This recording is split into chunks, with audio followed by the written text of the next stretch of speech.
Selamat datang kembali. Hari ini kita langsung nyelam nih ya ke bab 2 dari materi sejarah yang Anda kasih. Pembentukan sebuah kekaisaran. Ini periode yang penting banget pas setelah Nabi Muhammad wafat.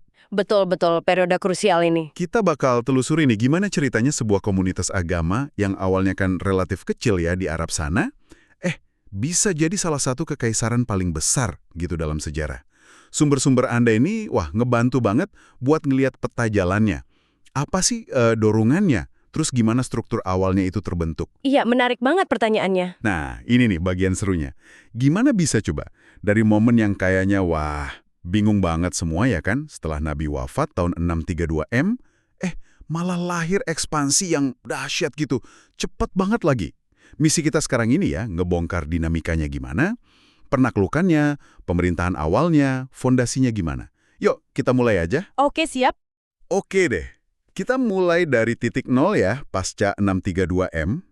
Materi Anda kan gambarin suasana genting tuh. Potensi pecahnya itu ada banget. Komunitas baru ini, diuji beneran. Terus, gimana caranya mereka bisa lolos dari situasi sulit ini? Nah, itu dia. Seperti yang dijelaskan di materi Anda itu ya. Mm-mm. Muncul satu institusi kunci, namanya khilafah. Ini gampangnya kepemimpinan pengganti Nabi buat urusan umat. Abu Bakar terpilih jadi yang pertama. Langkah ini penting banget buat jaga persatuan kan? Iya. Tapi yang bikin kaget, justru dari titik kritis ini, malah bukannya konsolidasi ke dalam, malah ekspansi militer keluar yang, cepet banget. Cepet banget, iya. Kecepatannya itu loh, materi Anda nyatet. Gimana dalam waktu singkat aja pasukan dari Arab ini bisa naklukin wilayah luas punya dua raksasa waktu itu Bizantium Romawi Timur sama seluruh kekaisaran Sasaniyah di Persia. Coba bayangin deh luasnya itu dari Asia Tengah sampai Spanyol. Gila, ini transformasi yang dramatis abis. Iya, skala perubahannya memang luar biasa. Pertanyaannya nih, kok bisa secepat dan semasif itu ya? Salah satu poin penting dari materi Anda kan soal kondisi internal lawan-lawannya tuh. Betul sekali. Ternyata Bizantium sama Sasaniyah ini udah capek ya, abis perang gede-gedean lama banget. Kayak ibaratnya ada kekosongan kekuatan gitu, power vacuum yang tiba-tiba kebuka. Nah, kekuatan baru dari Arab ini masuk, efektif banget, pas momennya. Momennya pas banget. Mereka udah lemes lah istilahnya. Tentu ada faktor lain juga kan? Materi Anda nyebut juga soal kemungkinan adanya penerimaan gitu. Atau paling nggak ada perlawanan keras dari sebagian penduduk di wilayah taklukan. Bisa jadi. Mungkin pemerintahan Arab awal ini dirasa nggak lebih kejam dari penguasa lama. Atau mungkin ada daya tarik dari agama baru ini yang ajarannya waktu itu belum sekaku nanti mungkin ya. Terus jangan lupa juga peran suku-suku Arab yang udah ada di Suriah, di Irak. Loyalitas mereka bisa jadi pindah kan? Iya, itu faktor penting juga. Dukungan lokal dari suku-suku Arab yang udah ada di sana. Terus, gimana cara mereka ngelola wilayah segede itu di awal-awal? Nah, ini aspek pragmatisnya nih yang seru dari materi Anda. Ternyata, mereka nggak langsung jebret, rombak total sistem lama. Nggak gitu. Mereka bikin kota garnisun namanya Misr. Bayangin aja kayak pusat komando militer sama administrasi gitu ya. Kayak Kufah, Basrah di Irak, Fusat di Mesir. Semuanya nyambung ke Madinah. Terhubung ke pusat ya.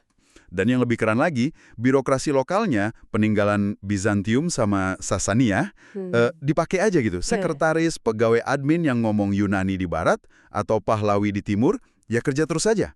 Bahasa itu juga masih dipakai buat urusan admin awal. Jadi kayak fleksibel banget ya mereka di sini fokusnya ke kontrol dulu, bukan ganti semua. Tepat sekali, pragmatisme awal itu emang kelihatan banget. Nah, fase awal ini kan dipimpin 4 khalifah pertama tuh, yang sering disebut Khulafaur Rasyidin. Tapi ini kemudian ada pergeseran besar. Materi Anda kan nandain tahun 661 sebagai titik penting. Iya, pas Muawiyah naik ya? Betul, kekuasaan pindah ke Muawiyah, yang terus mendirikan dinasti Umayyah. Ini bukan cuma ganti orang loh, tapi ya ganti cara pandang lah. Oh gitu. Gimana tuh maksudnya? Kita pindah dari model kepemimpinan yang legitimasinya itu ya sangat bergantung sama kedekatan sejarah, kedekatan agama sama nabi, ke arah model kekuasaan dinasti. Jadi kekuasaan turun-temurun dalam satu keluarga. Lebih kental politiknya, lebih sentralisasi. Jadi lebih mirip kerajaan gitu ya? Bisa dibilang gitu. Dan pusat kekuasaannya juga geser. Dari yang tadinya di jantung spiritual Islam awal, Madinah atau Kufah, pindah ke Damaskus di Suriah. Pindah ini, wah, simbolis banget artinya. Oke. Terus di bawah Umayyah gimana? Dan pusat makin kenceng. Materi Anda kan nyorot gimana mereka coba ngeredam pengaruh bangsawan suku-suku Arab, biar pemerintahannya lebih terpusat.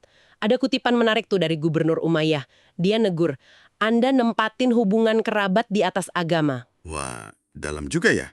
Iya, itu nunjukin ada gesekan kan antara loyalitas suku tradisional sama tuntutan negara baru. Terus, soal Arabisasi itu gimana? Nah, seiring waktu proses Arabisasi juga jalan terus.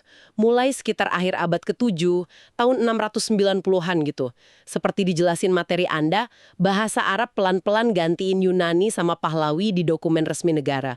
Terus mereka mulai cetak koin baru pakai tulisan Arab, gantiin koin Bizantium Sasaniyah yang tadinya dominan. Ini langkah strategis buat bangun identitas kekaisaran yang ya lebih seragam di bawah Arab. Masuk akal sih. Tapi pasti ada tantangannya dong. Oh jelas ada. Upaya sentralisasi sama Arabisasi ini yang nggak mulus-mulus aja. Materi Anda kan garis bawahi munculnya macam-macam perlawanan. Salah satu yang penting itu kekecewaan dari kalangan non-Arab yang udah masuk Islam yang disebut Mawali.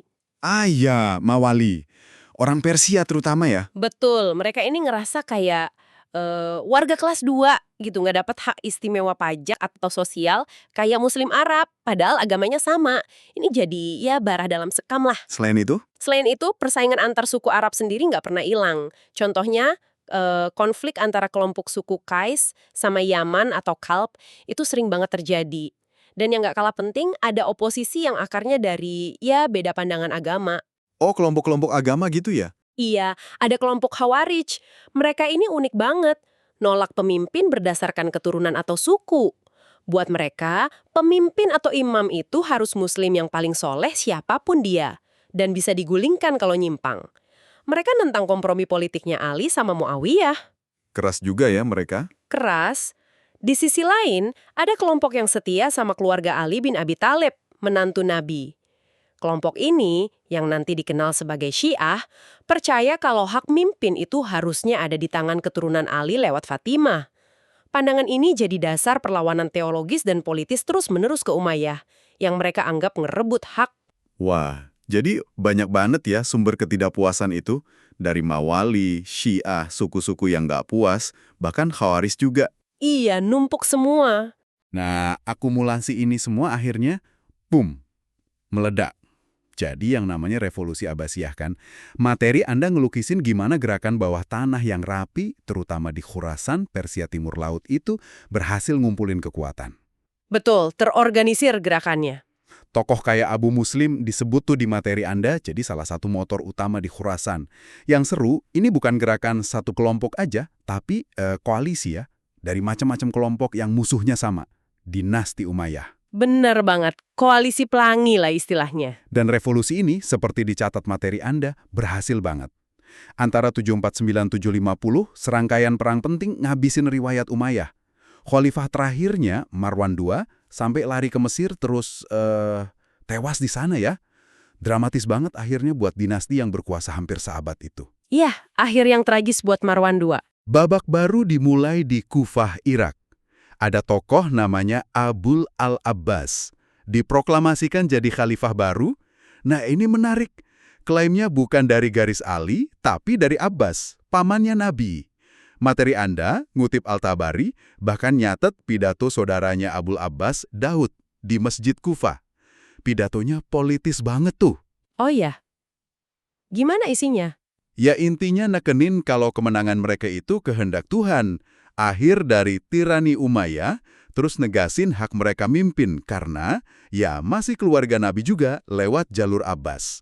Pinter mainin legitimasi. Pinter banget. Dan sekali lagi kita lihat pusat kekuasaan geser lagi ya. Kalau Umayyah mindahin ke Damaskus, Abbasiyah bawa balik ke Irak. Tapi bukan ke kota lama kayak Kufah. Oh iya, kemana dong? Khalifah Abbasiyah kedua, Al-Mansur, bikin langkah visioner banget. Dia bangun ibu kota baru dari nol, Baghdad, tahun 762 M. Kenapa pindah terus bangun kota baru? Materi Anda ngasih beberapa alasan strategis sih. Apa aja tuh alasannya? Pertama, Baghdad itu lebih dekat ke Khurasan, basis pendukung utama revolusi. Kedua, ya ngejauh dari Suriah, yang mungkin masih ada sisa-sisa pendukung Umayyah. Ketiga, lokasinya di pinggir sungai Tigris, dekat Efrat, bagus banget buat dagang sama pertanian. Strategis banget ya lokasinya. Banget. Keempat, dan ini penting, bangun kota baru dari nol itu bikin Abbasiyah bisa nyiptain pusat kekuasaan megah yang benar-benar nyerminin citra dinasti mereka. Lepas dari tekanan faksi-faksi politik di kota lama, kayak Kufah atau Basrah. Jadi kayak bikin brand baru gitu ya, dengan kota baru. Kurang lebih gitu. Karakter pemerintahan Abbasiyah, kayak digambarin materi Anda, emang rasanya beda sama Umayyah. Lebih kosmopolitan, pengaruh Persia kerasa banget. Di birokrasi, di budaya istana. Beda sama Umayyah yang cenderung lebih Arab sentris ya. Birokrasinya gimana? Jauh lebih kompleks, lebih terpusat. Banyak ngadopsi model administrasi dari Sasaniyah yang mereka gantiin di Persia sama Irak. Kemegahan istananya gimana? Wah, makin kelihatan jarak antara penguasa sama rakyat. Pembangunan kota bundar pertama di Baghdad itu simbolnya. Istana Khalifah di tengah, seremonial istana makin rumit, makin megah. Peran wazir kayak Perdana Menteri gitu jadi penting banget. Terus cara ngontrol wilayah luas gimana? Mereka kembangin jaringan intelijen, namanya Barit. Terus ada juga mekanisme kayak Mazalim. Ini sesi di mana khalifah atau pejabat tinggi dengerin langsung keluhan rakyat soal pejabat lain. Ya, semacam usaha jaga akuntabilitas gitulah. Oke. Soal pajak gimana? Ada perubahan? Di bidang pajak, Abbasiyah coba bikin standar berdasarkan hukum Islam yang waktu itu udah lebih berkembang ya. 2 pajak utama yang disebut materi Anda itu Haraj, pajak tanah atau hasil tani, sama Jizyah, pajak per kepala buat non-muslim. Jizya itu sebagai imbalan perlindungan ya? Iya, imbalan perlindungan negara sama bebas dari wajib militer. Besarannya biasanya beda-beda, tergantung kemampuan ekonomi. Oke. Tapi nih, sehebat apapun Baghdad, ternyata kekuasaan pusatnya nggak abadi juga ya? Materi Anda nunjukin masuk abad ke-9, ke-10, cengkraman Baghdad mulai kendor. Betul, mulai melemah. Gubernur di provinsi jauh, komandan militer mulai, ya, jalan sendiri-sendiri. Kayak siklus sejarah ya ini. Pusat kuat, terus muncul kekuatan daerah baru. Selalu begitu kayaknya ya. Dan muncullah dinasti regional yang kuat ini. Secara de facto merdeka, walaupun beberapa masih ngakuin Khalifah Abbasiyah. Simbolis aja gitu. Materi Anda nyorot beberapa contoh penting nih yang nunjukin pola pecahnya kekuasaan ini. Misalnya dinasti Buwaihiyah atau Buyidz di Persia sama Irak. Ah iya, Buwaihiyah, dari Dailem ya mereka. Bener. Puncaknya tahun 945 mereka ngerebut kontrol Baghdad. Uniknya, mereka pakai gelar Persia kuno, Syahansyah, Raja di Raja, tapi Khalifah Abbasiyah dibiarin aja tetap di tahta. Jadi pemimpin spiritual simbolis. Ini momen penting banget kan, nunjukin dominasi militer non-Arab awalnya Persia, ntar Turki, di jantung kekhalifahan Sunni. Betul, pergeseran kekuatan militer yang signifikan itu. Terus di barat, muncul tandingan kuat, dinasti Fatimiyah. Mereka kuasain Afrika Utara, terus Mesir awal abad ke-10. Fatimiyah ini beda kan? Mereka Syiah Ismailiyah. Iya, beda aliran. Dan mereka nggak cuma merdeka politik, tapi bikin kekhalifahan tandingan. Mereka proklamasikan pemimpin mereka jadi imam dan khalifah sah, nantang Abbasiyah sama Umayyah di Spanyol. Mereka bangun ibu kota baru yang megah, Kairo, Al-Qahirah, tahun 969 jadi pusat kekuasaan, budaya, sama nyebarin ajaran Ismailiyah lewat misionaris, da'i. Kairo jadi pusat baru yang sangat berpengaruh ya. Dan jangan lupain Spanyol. Di sana ada lanjutan Umayyah. Pangeran Umayyah yang selamat dari revolusi Abbasiyah kan lari ke Andalus tuh. Bikin pemerintahan sendiri tahun 756 Iya, Abdal Rahman I. Nah, keturunannya di abad ke-10 ngerasa kuat, terus proklamasikan diri jadi khalifah juga. Jadi di satu waktu di abad ke-10 itu ada 3 penguasa ngaku khalifah. Abbasiyah di Baghdad, Fatimiyah di Kairo, Umayyah di Cordoba. 3 matahari kembar. Cordoba sendiri jadi pusat peradaban keren kan? Ilmu pengetahuan, budaya. Ini, salah satu dampak terbesar kayak ditekankan materi Anda, itu terciptanya zona interaksi yang luas banget. Luas banget ya. Dari Atlantik sampai batas India-Cina. Iya, Ini bikin gampang bukan cuma barang dagangan gerak, tapi juga ide, teknologi, gaya seni, ilmu pengetahuan, tukar-tukaran dalam skala yang, ya ampun, belum pernah kejadian sebelumnya di wilayah ini. Kota-kota gedenya itu jadi mesinnya ya. Baghdad, Kairo, Cordoba. Betul, istana, birokrasi, penduduk kota yang banyak, itu kan butuh banyak banget makanan dari desa. Bahan baku buat kerajinan, barang mewah dari mana-mana. Kota-kota ini beneran jadi kayak kuali peleburan peradaban gitu. Dinamis banget. Jaringan dagangnya gimana? Berkembang pesat, Laut Tengah rame lagi, nyambungin Suriah, Mesir, ke Bizantium, ke kota dagang baru di Italia kayak Venesia, Amalfi. Jalur sutra di darat tetap jalan, nyambungin Irak, Persia, ke Asia Tengah, Cina, terus Laut Merah sama Teluk Persia jadi gerbang ke Samudra Hindia, ke India, Afrika Timur, Asia Tenggara. Wah, terkoneksi semua. Keren banget konektivitasnya. Tapi di balik itu semua pertanian tetap penting kan? Oh jelas, tulang punggung ekonomi. Kalau pemerintahannya stabil, ada pasar di kota, ya desa juga ikut maju. Materi Anda nyebut soal munculnya kelas pemilik tanah baru, terutama orang Arab di awal-awal. Terus ada investasi di irigasi, terutama di Mesir sama Irak yang subur itu. Oke. Nah, sekarang kita lihat sisi budaya sama identitas. Salah satu yang paling dasar berubah itu kan soal bahasa ya. Dominasi bahasa Arab. Iya, itu fundamental banget. Karena statusnya bahasa Al-Quran, bahasa Arab jadi bahasa utama administrasi, apalagi setelah Arabisasi Umayyah, terus bahasa ilmu, bahasa sastra tingkat tinggi, adab. Pusat-pusat intelektual geser dari pedalaman Arab ke kota-kota kosmopolitan kayak Kufah, Basrah, Damaskus, terutama Baghdad. Tapi bahasa lokal lain nggak hilang kan? Enggak hilang gitu aja. Materi Anda nyatet Koptik di Mesir, Suryani di Suriah, Irak, Ibrani, terus Pahlavi yang jadi Farsi, itu tetap dipakai buat urusan agama komunitas non-muslim atau sastra atau sehari-hari di daerah tertentu. Al-Quran sendiri perannya sentral banget, dianggap firman Tuhan dalam bahasa Arab sempurna, jadi patokan keindahan bahasa. Uniknya, puisi Arab pra-Islam juga dihargai banget sebagai contoh kefasihan. Sastranya sendiri gimana perkembangannya? Puisi, prosa gitu. Wah, pesat banget. Puisi berkembang dari bentuk tradisional pra-Islam qasidah, muncul gaya baru badi, sering lebih personal, dibikin penyair kota, termasuk yang bukan Arab.